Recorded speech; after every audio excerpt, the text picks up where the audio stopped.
মাথার ওপর খোলা নীল আকাশ, নিচে এক কোমর কাদা জল, চারিদিকে সার দিয়ে দাঁড়িয়ে থাকা ওই যে বিভিন্ন বয়সের মানুষগুলি, ওরা আজ সর্বহারা। সম্বল বলতেই শুধুই চোখের জল। অশান্ত ঝড় তছনছ করে দিয়েছে ওদের বাড়ি ঘর। জীবনটা হাতে করে নিয়ে ওদের বাসস্থান আজ শুধুই ভাঙা বাঁধের ধার। ঝড় কেড়ে নিয়েছে ওদের কথা বলার ভাষা। অন্ন বস্ত্রহীন এই মানুষগুলি আজ তাই একটু খাবার, একটু জল আর একটা পরিধেয় বস্ত্রের জন্য চাতক পাখির মতো চেয়ে রয়েছে কখন আসবে দুমুঠো শুকনো মুড়ি, একটু চাল, অথবা লজ্জা নিবারণের জন্য একটা কাপড়। কিচ্ছু নেই রে বাবু, তাই তো বলছি একটা শাড়ি আমার খেতে তো পাইনি, বাজারে এসে বসে আছে। অথচ বিধ্বংসী আয়লার আগে পর্যন্ত এই মানুষগুলি ছিল নিজের নিজের কাজে ব্যস্ত। তাদের দু চোখে ছিল প্রচুর স্বপ্ন, কিন্তু কি এমন ঘটল যাতে তারা আজ সর্বহারা হয়ে পথে বসল?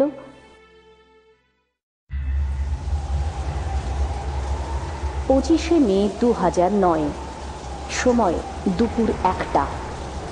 ভয়াবহ ঘূর্ণিঝড় আয়লা সেদিন মারাত্মকভাবে আছড়ে পড়েছিল এ রাজ্যের দক্ষিণ প্রান্তে। সেদিনের সেই প্রবল ঘূর্ণিঝড় কলকাতা থেকে 500 কিলোমিটার দূরে বঙ্গোপসাগরে নিঃশব্দে তৈরি হয়। পরে তা 120 কিলোমিটার বেগে আছড়ে পড়ে কলকাতা সহ 2 24 পরগনা, পূর্ব মেদিনীপুর, হাওড়া, হুগলি এবং বর্ধমানে। লণ্ডভণ্ড করে দেয় এই সমস্ত জেলাগুলির স্বাভাবিক ছন্দ।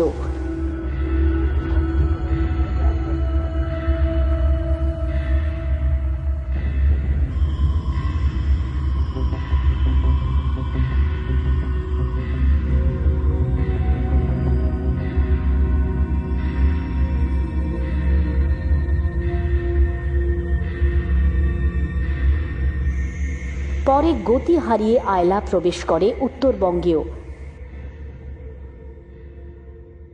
তবে প্রবল এই ঘূর্ণিঝড়ের দাপটে তছনছ হয়ে গেছে 2 24 পরগনা। ইতিমধ্যেই প্রাণহানি ঘটেছে শতাধিক মানুষের। গৃহহীন হয়ে খোলা আকাশের নিচে আজ দিন কাটাচ্ছে এখানকার কয়েক লক্ষ মানুষ। মানুষগুলির চোখে আজও আতঙ্কের কালো ছায়া। এইসব অঞ্চলের নদী ঘেঁষা অজস্র গ্রাম হারিয়েছে তাদের ঠিকানা। কয়েকদিন আগের সেই চেনা বসত আয়লারূপী দানবের তাণ্ডবে আজ সম্পূর্ণ নিশ্চিহ্ন।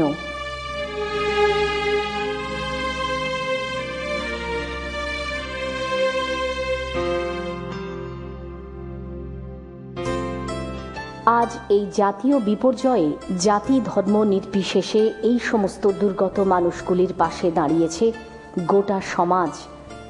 উদ্যোগ ছিল সরকারি এবং বিভিন্ন বেসরকারি স্তরেও। তবে পিছিয়ে ছিলাম না আমরাও। মিডাস টাচ ও মিলেনিয়ামের যৌথ উদ্যোগে একদল তরুণ তুর্কি কোমর বেঁধে নেমে পড়েছিল এই সমস্ত আর্তের সেবায়। তনু, টুঙ্কি, গোবিন্দ, সপু, বাপ্পা, বাবু, মন্টু, তন্ময়রা তাদের সাধ্যমতো জোগাড় করেছিল খাবার, প্রচুর পানীয় জল, জামা কাপড়, মোমবাতি, আয়লা পরবর্তী মানুষগুলিকে আন্ত্রিক, ডায়রিয়া প্রভৃতি জলবাহিত রোগের হাত থেকে মুক্ত করতে প্রচুর ওষুধ সহ নানাবিধ দ্রব্য সামগ্রী। আমাদের এই কর্মকাণ্ডে স্বতঃস্ফূর্তভাবে সাহায্যের হাত বাড়িয়ে দিয়েছিল সমাজের বিভিন্ন শ্রেণীর মানুষ। অবশেষে এলো প্রতীক্ষিত সেই দিন, 7ই জুন 2009। সম্পূর্ণ দক্ষ ও পেশাদারিত্বের ছোঁয়ায় ভোর 6টায় রওনা হলো ত্রাণ সামগ্রী সম্বলিত আমাদের 3টি গাড়ি। উদ্দেশ্য কোনো রকম মাধ্যম দিয়ে নয়, বরং আয়লায় আক্রান্ত বেশ কিছু দুর্গতদের সরাসরি ত্রাণ বন্টন। আর আমাদের গন্তব্য হল প্রবল এই ঘূর্ণিঝড়ে আক্রান্ত দক্ষিণ 24 পরগনার বেশ কিছু গ্রাম, যেখানে তখনও কোনো ত্রাণ পৌঁছয়নি। শহর সংলগ্ন বাইপাস চিরে এগিয়ে চলল মিডাস টাচ মিলেনিয়ামের ত্রাণ সম্বলিত 3টি গাড়ি।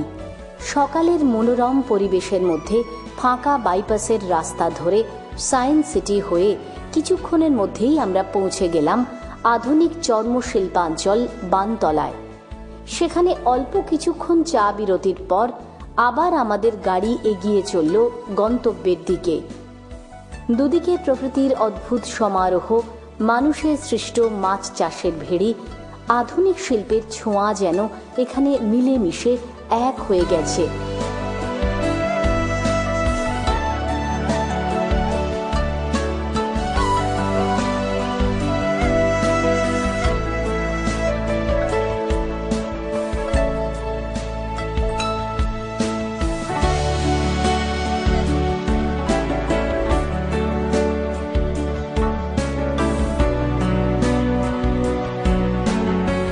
এরপর একে একে ঘটকপুকুর সরবেরিয়া হয়ে আমাদের ম্যাটাডোর ও মিনিডোর পৌঁছল চুনাখালীতে।